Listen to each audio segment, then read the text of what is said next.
నేను ఈ జగన్మోహన్ రెడ్డి గారికి పెట్టిన పథకాలు పేపర్ చూడకుండా చెప్తే 1,00,000 ఇస్తా అన్నాను, 2 లక్షలు అన్నాను, 3 లక్షలు అన్నాను, 5 లక్షలు అన్నాను, ఇప్పుడు 10 లక్షలు. మీరు చెప్పినా సరే 10 లక్షలు ఇస్తాను. మా కలెక్టర్ని, ఐఏఎస్ ఆఫీసర్ని అందరినీ కూడా ఎవరూ చెప్పలేమన్నారు. మీలో ఎవరైనా సరే పేపర్ చూడకుండా ఒక్కటి మర్చిపోకుండా చెప్తే ఈ రోజుకి కూడా 10 లక్షలు ఇస్తానని చెప్పి మీకు మాటిస్తున్నాను. ఒక ఆవిడ, బాబు మీకు ఓటేయలేదు, మా ఆయన బాగా తెలుగుదేశం నాయకుడు, కానీ నాకు 2.5 లక్ష వచ్చింది, నాకు పక్క ఇంటోళ్ళు సూటిపోటి మాట్లాడుతున్నారు, మీ ఆయన ఇప్పుడన్నా ఇలాంటివి తెచ్చాడా అని నాకు బాధ వేస్తుంది. కానీ మా ఆయనతో కూడా ఓటేసి నేను రుణం తీసుకుంటాను అంటున్నాను. కానీ ఇక్కడ ఒక నాయకుడు అంటాడు వ్యతిరేక ఓటు చేయలేమని అంటున్నాడు. కానీ అసలు వ్యతిరేక ఓటు జగన్మోహన్ రెడ్డి గారికి ఎక్కడుంది? వేసిన వాళ్ళు వేస్తామంటున్నారు, వేయని వాళ్ళు వేస్తామంటున్నారు, తటస్థులు కూడా వేస్తామంటున్నారు. రైతులతో పాటు పాడి రైతులకు కూడా జగన్మోహన్ రెడ్డి గారు అంబులెన్సులు పెట్టారు. అవును, ఏదైనా మనిషికి ఏదైనా వస్తే అంబులెన్స్లో వెళ్తాం, గేదెకి వస్తే తీసుకెళ్ళాం కదండి, గేదెలకు అంబులెన్సులు పెట్టాడు. అది కాకుండా ప్రతి ఆర్బీకేలో కూడా 33,000 రూపాయల వాల్యూ గల మందులు ఉంటున్నాయండి. అది పశువులకి ఎంతవరకు కూడా, అంటే ఆయన ప్రతిదీ కూడా జగన్మోహన్ రెడ్డి గారు ఒక విజన్తో ఏ థాట్ చేసినా కూడా బేసిక్గా ఎక్కడి నుంచి ఏం కావాలనేది రైతుకి కావాల్సింది ఏంటి, ప్రతి రైతు దగ్గర కూడా ఒక ఆవో ఒక గేదో ఉంటుంది. ఆ ఆవుకు గేదెకి కూడా సంక్షేమం చూసే వ్యక్తి ఎవరన్నా అంటే ప్రపంచంలోనే ఒక జగన్మోహన్ రెడ్డి గారు అండి. ఆ లెవెల్లో కూడా మనం డిస్కషన్ చేయాలి. జగన్ గారు ప్రభుత్వం వచ్చిన తర్వాత ఇక్కడ టీవీ చూస్తున్న చాలామంది నాయకులు నేను అడుగుతూ ఉన్నా, ఆక్వా రంగంలో మనం మోసపోయాము, ఆక్వా వల్ల నష్టపోయాము అనే వాళ్ళు కూడా అడుగుతూ ఉన్నా నేను. ఒక్క రోజైనా మీరు మన చేపల చెరువులకు కానీ, రొయ్యల చెరువులకు కానీ, ఇటు ఒరికి కానీ, అటు అప్పలైన్లో ఉన్న టొబాకోకి కానీ ఏ పంటకైనా నీళ్ళు లేవని ఇబ్బంది పడ్డారా అని చెప్పి వాళ్ళని ప్రశ్నిస్తూ ఉన్నా. ఉంగుటూరు శాసనసభ్యులు వాసుబాబు గారు ఓవరాల్గా రైతులకి కానీ ఇతరత్రా జరుగుతున్న సంక్షేమ కార్యక్రమాలు, అభివృద్ధి కార్యక్రమాల మీద సంక్షిప్తంగా మాట్లాడతారు. నిజంగా మనసున్న ముఖ్యమంత్రి మన ముఖ్యమంత్రి జగన్మోహన్ రెడ్డి గారు 108 అంబులెన్స్ రాజశేఖర్ గారు తీసుకొస్తే మండలానికి ఒక అంబులెన్స్ ఉండాలి, 104 108 కానీ చెప్పి సుమారు ఆయన భజన కోసం 83 కోట్లు ఖర్చు పెట్టి భజన చేయించుకుంటే ఆ డబ్బులు 100 కోట్లు వెచ్చించి ప్రతి మండలానికి ఒక అంబులెన్స్ ఇచ్చినటువంటి గొప్ప నాయకుడు మన ముఖ్యమంత్రి జగన్మోహన్ రెడ్డి గారు. ఎందుకంటే ఈరోజు 108 అనగానే గుర్తొచ్చేది నిజంగా కుయ్యి కుయ్యి కుయ్యమని శబ్దం చేయడం వచ్చే గుర్తొచ్చేది రాజశేఖర రెడ్డి గారు. అలాగే మనసున్న ప్రజలకే కాదు, మాట్లాడే ప్రజలకే కాదు, మాట రాని మూగ జీవాలకు కూడా అంబులెన్స్ ఇచ్చి ఏర్పాటు చేయటువంటి గొప్ప ముఖ్యమంత్రి జగన్మోహన్ రెడ్డి గారు. సుమారు 240 కోట్ల వ్యయంతో 340 పశు వైద్య అంబులెన్స్ని ఏర్పాటు చేయటువంటి గొప్ప వ్యక్తి. అలాగే 295 మంది స్పెషలిస్ట్ వైద్యులు, 337 మంది ఎక్కడ లేవు సంచార వైద్యశాలలు లేవు, సంచార వైద్యశాలలు. సుమారు 295 మంది స్పెషలిస్ట్ వైద్యులు, 337 మంది వెటర్నరీ అసిస్టెంట్లు, డ్రైవర్ కమ్ అటెండెంట్లతో కూడా అంబులెన్స్ని 51 రకాల వైద్య పరికరాలతోటి 81 రకాల మందులు, అలాగే వాటికి కావాల్సిన రక్తం, పేడ సంబంధిత పరిశ్రమ ల్యాబొరేటరీ ఇవన్నిటితో పాటు 1962 అనే ఒక టోల్ ఫ్రీ నెంబర్ కూడా ఏర్పాటు చేసి ఈ పశు సంచార వైద్యశాలను ఏర్పడినటువంటి ఘనత మన ముఖ్యమంత్రి శ్రీ వైఎస్ జగన్మోహన్ రెడ్డి గారికి కూడా చెల్లుబాటు అవుతుంది. అలాగే డైరీ కూడా ఈరోజు ప్రైవేట్ డైరీల్ని ప్రోత్సహించి ప్రైవేట్ డైరీల ద్వారా అతి తక్కువ రేటుకి పాల సేకరణ చేసి రైతులను మోసం చేసిన ప్రభుత్వం. అలాగే వాళ్ళ సొంత హెరిటేజ్ కంపెనీని కూడా వేల కోట్ల సామ్రాజ్యాన్ని పెంచుకోవడానికి చంద్రబాబు నాయుడు గారు మన గవర్నమెంట్ డైరీలు, విజయ డైరీ కానీ ఏదైతే గవర్నమెంట్ సెక్టార్లో ఉన్నటువంటి డైరీలని మూతవేసి వాళ్ళు ప్రైవేట్ డైరీలు ప్రోత్సహించి ఈరోజు లక్షల కోట్ల సామ్రాజ్యాలకి వాళ్ళు పెరిగిపోవడం జరిగింది. అలాగే మరి జగన్మోహన్ రెడ్డి గారు వచ్చిన తర్వాత, మన ప్రభుత్వం వచ్చిన తర్వాత, వైఎస్ఆర్ కాంగ్రెస్ పార్టీ నాయకుడు వచ్చిన తర్వాత మరి అమూల్ సంస్థతోటి, అమూల్ సంస్థ అంటే మనందరూ ఏంటంటే ఏమంటారు, అది ప్రైవేట్ సంస్థ, అది పెద్ద వేల కోట్ల సామ్రాజ్యం ఉంటారు. కానీ అది ప్రైవేట్ సంస్థ కాదు, అది ఒక సొసైటీ. ఇండియాలో అతిపెద్ద సొసైటీ ఉన్నటువంటి ప్రజలచే ఏర్పడేటువంటి ఒక రైతులతో ఏర్పడేటువంటి ఒక సొసైటీ అది.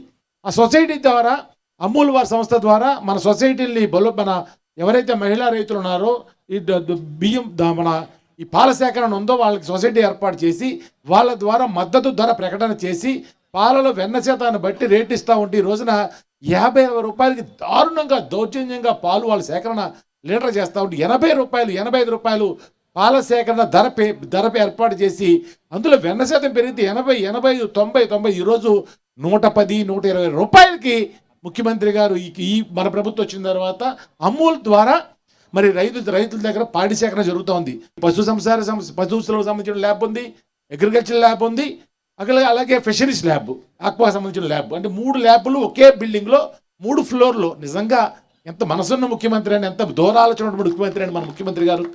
ఎందుకంటే ప్రైవేట్ ల్యాబ్లోకి వెళ్తూ ఉంటే టెస్టులు చేస్తూ ఉంటే ఎవరైతే కంపెనీలతో టైఅప్ అయ్యి అందులో లేని శాతాలు చెప్పడం, రైతులకి మోసపూరితంగా చేయటం, వాళ్ళకి కావాల్సిన మందులు రాయటం, వాళ్ళకి కావాల్సిన మేతలు ఏదైతే కంపెనీలు ఉన్నాయో ఆ కంపెనీ మేత కొనేలాగా వీళ్ళు వాళ్ళ మేత కంపెనీ తరపున రిపోర్ట్లు ఎక్కువ ప్రోటీన్స్ ఉన్నట్టు, తక్కువ మాయిశ్చర్ ఉన్నట్టు, తక్కువ యాష్ ఉన్నట్టు, అంటే రకరకాల రైతు మేలు చేకూరు చెప్పడం ఇటువంటి చేస్తూ ఉంటే గవర్నమెంట్ ₹1 ఖర్చు లేకుండా మరి ఈ రకంగా ల్యాబ్ని ఏర్పాటు చేయడం ఘనత మన ముఖ్యమంత్రి జగన్మోహన్ రెడ్డి గారికి అలాగే అయింది. అపర భగీరథుడు మన దిగవంత ముఖ్యమంత్రి శ్రీ వైఎస్ రాజశేఖర రెడ్డి గారు. ఎందుకంటే మేము అప్పుడు పిల్లలం, 15 ఏళ్ళ క్రితం ఇంత రాజకీయ అనుభవం లేదు. ఆ రోజుల్లో కుడి ఎడమ కాలువలు ముఖ్యమంత్రి గారు ఆ రోజున గవర్నమెంట్ ఆంధ్రప్రదేశ్ రాష్ట్ర ఖజానా నుంచి ఖర్చు పెట్టి కుడి ఎడమ కాలువ తవ్వుతూ ఉంటే అన్న పోలవరం ఇంకేం మొదలు పెట్టలేదు, శంకుస్థాపన చేసిన తర్వాత ఇంకా పోలవరం మొదలుపెట్టి మీరు కాలువలు తవ్వేస్తున్నారు, ఈ డబ్బులు ఖర్చు పెడుతున్నారని అడిగితే ఆయన అన్నమాట సమాధానం ఇప్పటికీ నా కళ్ళల్లో నీళ్ళు వస్తూ ఉంటాయి. అన్నా మనం ఇప్పుడు మొదలు పెట్టాం, ఎప్పటికప్పుడు కంప్లీట్ అవుతుంది, మనం మొదలు పెడితే కదా ఎప్పుడు కంప్లీట్ అయ్యేది చెప్పి మహానుభావుడు ఆ మాట అన్నాడు. ఈరోజు ఆయన చనిపోయినా రాష్ట్రం విడిపోయినా కేంద్రం మేము నిర్మిస్తామని చెప్పి తీసుకుని పోలవరాన్ని స్టేజ్ తీసుకొచ్చిన మాట వాస్తవా కాదా? కుడి ఎడమ కాలువలు ఈరోజు పొలం కొనాలంటే ఎకరం 1 కోటి 2 కోట్ల రూపాయలు. ఆ రోజు 10 లక్షలు 5 లక్షలు రైతు ఎక్కడ రైతు ఇబ్బంది పెట్టకుండా గవర్నమెంట్ 10 లక్షలు అయితే 10% ఎక్స్ట్రా ఇచ్చే డబ్బులు మహానుభావుడు చంద్రబాబు నాయుడు గారు అంటే వ్యక్తి అర్జెంటుగా కుడి ఎడమ కాలువల ద్వారా నీళ్లు చేసిన నేను ఈ డ్యామ్ ఓపెన్ చేశాను చెప్పడం కోసం అక్కడ ఎత్తక రాక్ఫీల్డ్ డ్యామ్ ఏదైతే కట్టాలో అక్కడ ఇసుక ఉంది. సుమారు 100 అడుగుల నుంచి 2 కిలోమీటర్ల లోతు, 2,000 అడుగులు 2,000 మీటర్ల లోతు, 1000 మీటర్ల లోతు కూడా ఇసుక ఉంది. దాంట్లో మనం ఆ వాటర్ అయిపోతుంది, ఆ పక్కన చెప్పి సీపేజ్ అయిపోతుంది పైన అడ్డ కూడా కడితే. కాబట్టి అందులో డయాఫ్రమ్ వాల్ అనేది ఒక టెక్నాలజీ, ఆ వాల్ నిర్మాణం చేయాలి. నిర్మాణం 70% మధ్య అటు ఇటు 2 బెజ్జాలు పెట్టి ఒక 500 మీటర్లు 400 మీటర్ల బెజ్జాలు పెట్టి 2 కిలోమీటర్లు సుమారు 1.8 కిలోమీటర్లు ఎంతో అది పారుతూ ఉంటుంది వాటర్ గోదావరి. ఒక 300-400 మీటర్ల అటు పక్క 2 బెజ్జాలు పెట్టి మధ్యలో కాపర్ డ్యామ్ కట్టేశాడు. తర్వాత 30 లక్షల క్యూసెక్లు ఫ్లడ్ వచ్చింది. 1919లో ఫ్లడ్ వచ్చింది. ఫ్లడ్ వచ్చిన వెంటనే, ఎందుకంటే మేలో మనం వచ్చాము, జూన్ జూలై ఆగస్టులో ఫ్లడ్ వచ్చింది. ఫ్లడ్ వచ్చిన వెంటనే 30 లక్షల క్యూసెక్లు ప్రెషర్ వచ్చింది. హైయెస్ట్ ప్రెషర్ వచ్చింది 36 లక్షల క్యూసెక్లు 86లో. తర్వాత అంత గొప్పగా ఫ్లడ్ వచ్చింది 2019లో నాకు తెలిసి 30 లక్షల క్యూసెక్లు ప్రెషర్తో వాటర్ వచ్చింది. ఇటు పక్కన డైవర్షన్ ఛానల్ మించి వాటర్ వెళ్ళిపోయింది, గట్లు పెట్టకపోయినా ఆ పక్క ఆ 2 ఎంత వెడల్పుగా 2 కిలోమీటర్ వెడల్పులో నీళ్లు వెళ్ళాల్సిన పరిస్థితిలో మధ్యలో ఎప్పుడైతే అడ్డంగా గోడ కట్టేసి నిర్మాణం చేశాడు అడ్డుగట్ట, అటుపక్క ఈ పక్క 300 మీటర్ల వ్యాసార్థంలో ఆ 30 లక్షల క్యూసెక్లు వాటర్ ప్రెషర్ కొట్టేటప్పటికి కింద కొన్ని లక్షల టన్నుల ఇసుక కొట్టుకుపోయింది. ఆ యొక్క డయాఫ్రమ్ వాల్ కూడా నిర్మాణం పూర్తిగా దెబ్బతింది, కొట్టుకుపోయింది, పగిలిపోయింది. అది మట్టిలో ఇసుకలో ఉన్నటువంటి నిర్మాణం. కాబట్టి ఆయన చేసినటువంటి బ్లెండర్ మిస్టేక్, ఏ నాయకుడు ఎంత గొప్ప ఎవరు కూడా చేయని తప్పుని ఆయన చేసి ఈరోజు మన ప్రభుత్వం మీద బురద జల్లుతూ ప్రయత్నం చేస్తా ఉన్నాడు. ఇందాక ఆ వేళ స్వర్గీయ వైఎస్ రాజశేఖర రెడ్డి గారు ఆయన ఎక్కడున్నారో, ఆయన ఆలోచనలో ఎంత విజన్ ఉందో, ఆ వేళ కాలువలు తవ్వినప్పుడు ఆయన ముందు కాలువలు తవ్వకపోతే ప్రాజెక్ట్ కట్టిన తర్వాత భూసేకరణ అన్నది జరిగే పని కాదు.